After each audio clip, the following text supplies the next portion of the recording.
Ready or Not has many different weapons for you to choose from. From conventional to exotic, there's one for every situation you'll encounter in the game. I plan to cover every category of firearm in Ready or Not, and rank them from F tier to S tier. Today, we'll start with the handguns. But one important note before I start. This list is just my opinion, and not an objective statement on what weapons are the best in-game.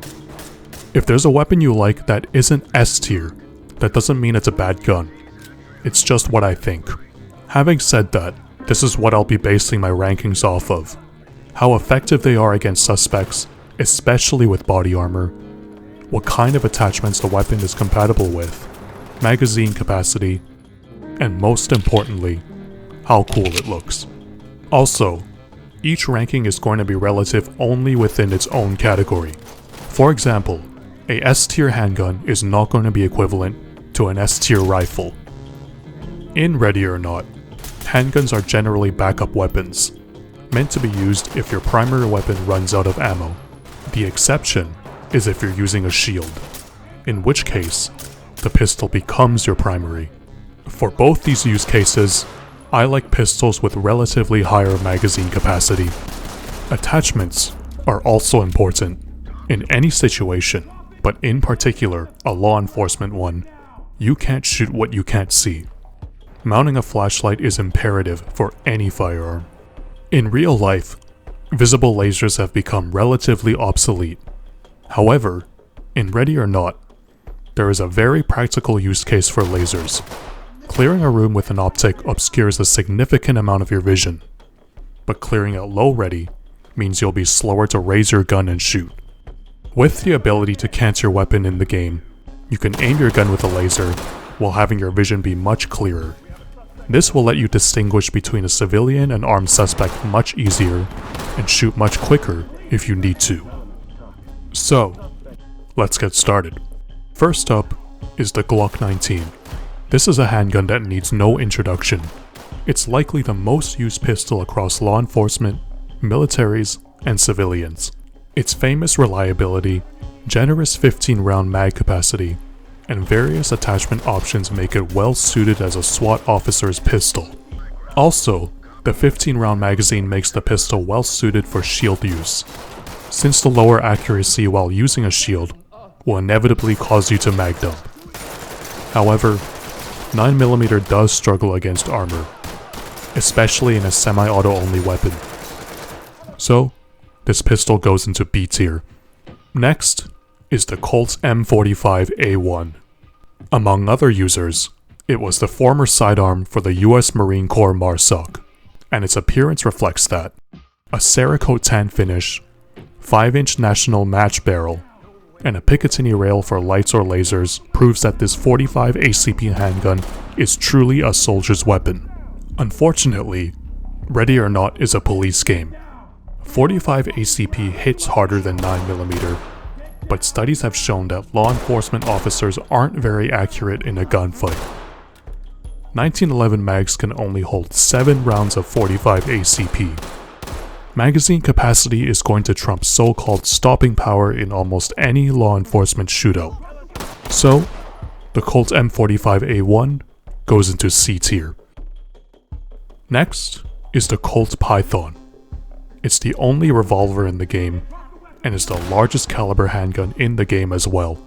As a practical law enforcement handgun, it's lacking compared to every other option.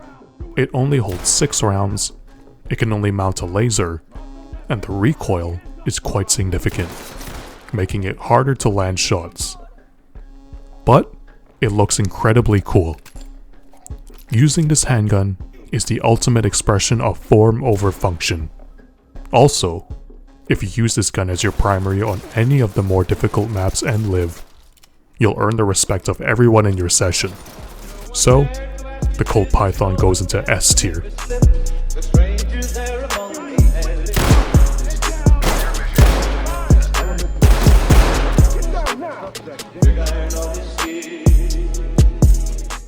Next is the Beretta 92X Performance Pistol, an enhanced version of the Beretta 92FS. The real pistol boasts an upgraded trigger, red dot optic slide, and enlarged magwell for faster reloads. Though designed more for competition shooting, it's still a 9mm handgun. I always like when tactical games bring in firearms intended for competition use. It's nice to see an upgraded gun in-game. This pistol also has a 15-round mag, giving you a good amount of ammo. Again, 9mm struggles against armor, and this pistol is no exception. However, the pistol looks cool, much cooler than a stock Glock. So, this goes into A tier. Our next pistol is the FN57. The 5.7x28 round was designed to be a better version of 9mm, with the added capability of penetrating body armor. The pistol was designed in conjunction with the FN-P90 personal defense weapon, and shares many of its traits. A polymer body for lightweight, large magazine capacity, and armor penetration capability with specific ammo. This is reflected in-game. The 5.7 does well against body armor, and the 20-round mags ensure you'll have a lot of ammo, making the pistol great for shield use, as a backup weapon, and even as a primary weapon. On certain maps, its short length and high capacity mags make it a better choice than even some of the primary weapons. I think the gun looks cool and reminds me of playing the Splinter Cell series. Additionally, it has the capability to mount a flashlight, laser, and optic. The 5.7 is undoubtedly a S-tier weapon. Next, we have the M11 Compact, or the Sig Sauer P229 Legion.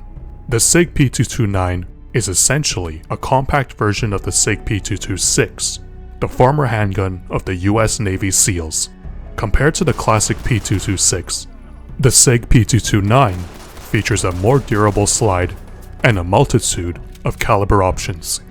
Though the one in-game is 9mm, the Legion name denotes a few things. Compared to a standard P229, the Legion comes with custom grips and gray coating, making the handgun stand out. It also has a trigger guard undercut and reduced beaver tail, allowing for a higher grip similar to a Glock, and theoretically, more recoil control.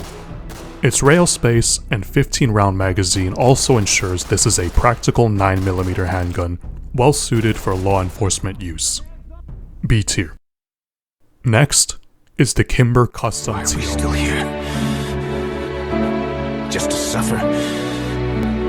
Every night, I can feel my leg. Last, but certainly not least, is the USP.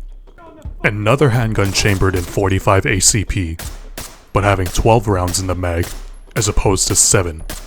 The USP was initially designed for the US Special Operations Command, and was actually meant to be used as a primary weapon, rather than a sidearm. It's a large handgun, and extremely reliable, with a prototype version of the pistol firing more than 40,000 rounds without serious damage. Later versions, such as the USB Tactical, also have rail space for the usual assortment of attachments, making it a good candidate for shield use. And most importantly, this gun looks very cool, especially with a suppressor, which you're legally obligated to use with this handgun. Unfortunately, while looking incredibly cool, 12 rounds is still not a lot to work with, especially when you need to mag dump a suspect. So, the USP goes into A tier. So, that's all the handguns. Out of all the guns in the game, handguns are the ones I've used the least. I only really end up using them if I'm using a shield, or if I specifically bring a handgun to use as a primary weapon. But, there's an undeniable cool factor to using them. Other than the fact that handguns are just generally cool, using a handgun makes you feel like an average beat cop having to respond to a messed up situation. But don't let me tell you what to use. Try them all yourself, and let me know what you think.